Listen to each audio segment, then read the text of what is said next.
ქართველისთვის რაც დაკავშირებულია რწმენასთან, იდენტობასთან, ტრადიციასთან, ყველაფერი არის ძალიან წმინდა. ამიტომ შემთხვევითი არ არის, რომ დღევანდელ დღეს ჩვენი უწმინდესი პატრიარქის ილია მეორის ინიციატივით და ლოცვა-კურთხევით დაერქვა ოჯახის სიწმინდის დღე, იმიტომ რომ ეს არის ტრადიციას, ეს არის წმენაც ერთგვარი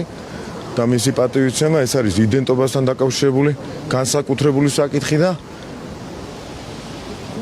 პატრიარქის შიო მესამის დღევანდელი ის ინიციატივაც რომ ეს გაგრძელდეს და ამას კონდეს შეუქმნელი ხასიათი, ასევე ნიშნავს იმას, რომ ქართველი არასდროს დაკარგავს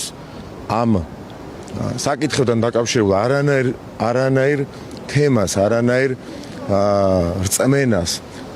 იდენტობას, ტრადიციას, საკუთარ კულტურას და საკუთარ ოჯახს და საკუთარ მშობლებს ყოველთვის ცემს პატივს და ეს იქნება მისი მთავარი განმასხვავებელი, მათ შორის თუ გნებავთ, ნიშანი ყველა დანარჩენისგან, თუმცა უსურვებ ყველას, რომ მთელ მსოფლიოში ასეთი დამოკიდებულებით